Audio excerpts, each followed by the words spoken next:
The movie starts inside a tattoo shop run by an old and experienced man. He is tattooing a young gangster when one of the gang members brings an envelope filled with black sand. The gangsters have no idea what it means, but the old man suddenly freezes in fear.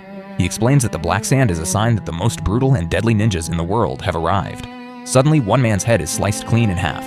After everyone in the room is dead, do the ninjas finally step out from the dark corners. The story then introduces the Ozunu clan from Japan, a secret group of ninjas led by the ruthless Lord Ozunu. The clan takes children from different parts of the world and puts them through extremely brutal training so they can become perfect ninja assassins. They secretly work for powerful world leaders, but the rest of the world does not even know they exist. Anyone who can pay the clan 100 pounds of gold can hire one of their assassins and guarantee the death of their chosen target. The Ozunu clan has been operating in secret for more than 100 years. They are believed to be responsible for the deaths of the Russian president. Anyone who learns about them lives in fear of ever crossing their path. During one training session, Lord Ozunu introduces a new boy named Raizo to the group. Raizo was abandoned by his parents and later taken in by the clan leader. Ozunu believes that Raizo might one day become the next leader of the clan. Because of these expectations, Raizo's training is even harsher than the others. By the time he is 10 years old, his body is already covered in scars from the punishments he receives whenever he makes a mistake. One of the most important skills for a ninja is the ability to move without being noticed. To train this, Raizo is forced to walk across a squeaky wooden floor. Every time the floor makes a sound under his feet, he is punished by having his feet cut with a Kyoketsu Shoge.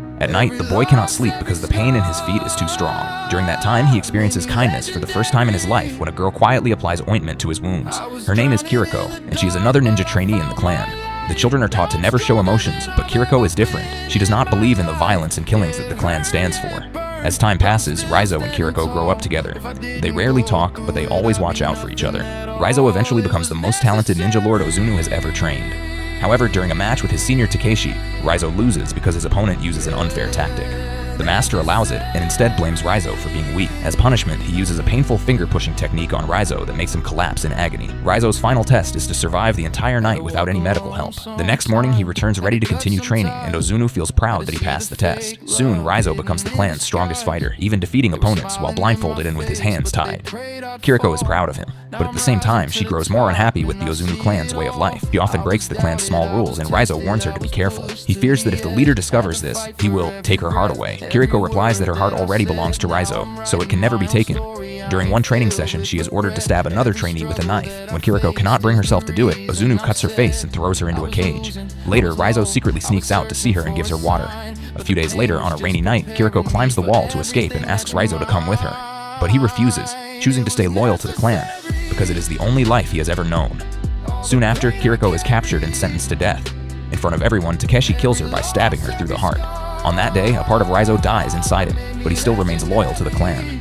The story then moves a few years forward to the Europol headquarters in Berlin. A forensic researcher named Mika discovers evidence that the Ozunu clan actually exists. Not realizing how dangerous this information is, she shows it to her superior, Maslow. At first, he refuses to believe that a secret ninja organization works for powerful elites. However, Mika shows him reports that reveal a link between large money transfers from world leaders and the deaths of many important figures.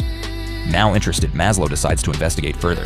At the same time, Raizo is also in Berlin, living in a small and worn-down apartment while preparing for a special mission. Every morning he trains by balancing on a block of nails, just as his master once taught him. One day, he visits a local laundry shop where he meets a woman who appears friendly, but Raizo quickly realizes that she is actually a ninja. The two immediately attack each other and begin a fierce fight. A little later, blood is seen dripping out of a washing machine, and inside it, the girl's body is spinning around. Meanwhile, Mika continues her investigation and takes it a step further. She goes to meet the wife of the former agent who was killed after speaking about the ninja clans. The woman explains that her husband used to be a brave and confident man, but after the scandal, he completely changed. He became extremely fearful. Every door and window in their house had at least 2 locks, and every corner of the house was brightly lit.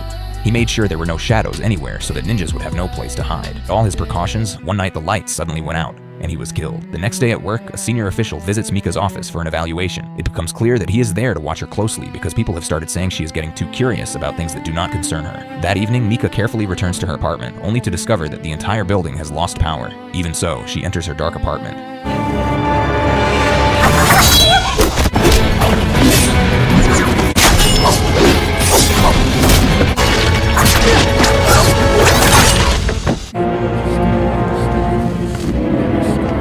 The man who saved her is Raizo. A flashback then shows the adult Raizo during his first assassination mission. He releases all his anger and violently kills the target.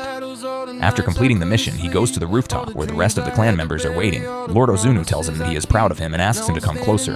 But instead of obeying, Raizo suddenly attacks him with a Kyoketsu Shoge, slashing across Ozunu's face and damaging one of his eyes.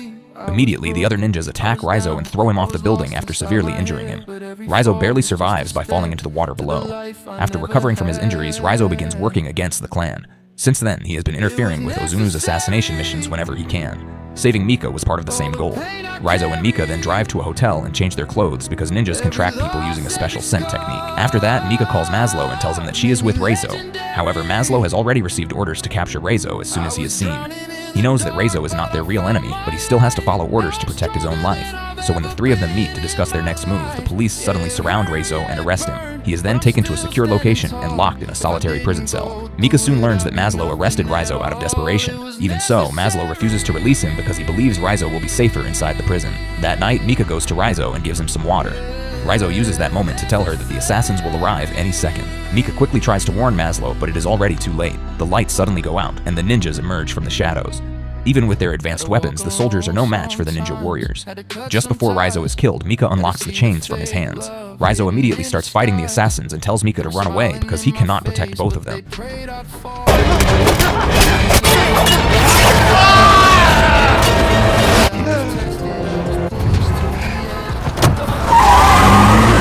She then takes the injured Raizo to a hotel. Even though his wounds are serious, he refuses to see a doctor. Mika stays beside him and talks to him while he is unconscious. She apologizes for not being able to help him and thanks him for saving her life.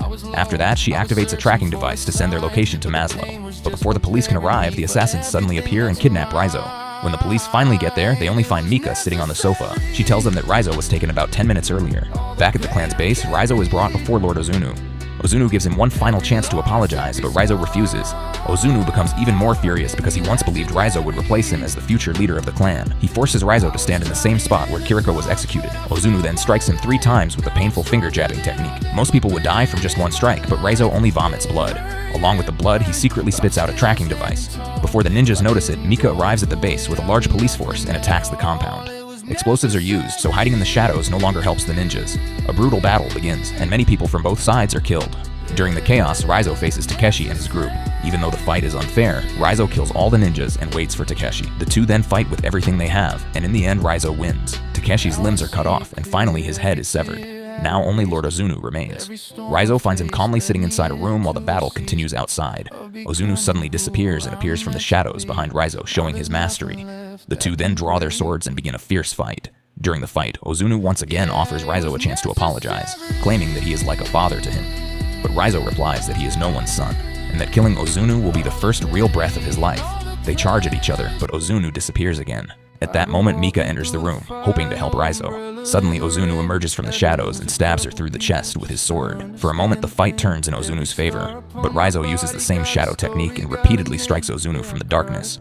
In the end, he kills his former master by driving a sword into his shoulder. After the fight, Raizo carries Mika outside, where paramedics quickly treat her. It is then revealed that Mika was also born with her heart on the right side of her chest, which means she will survive. In the final scene, Raizo jumps over the academy wall and leaves the place behind, finally doing what Kiriko once asked him to do.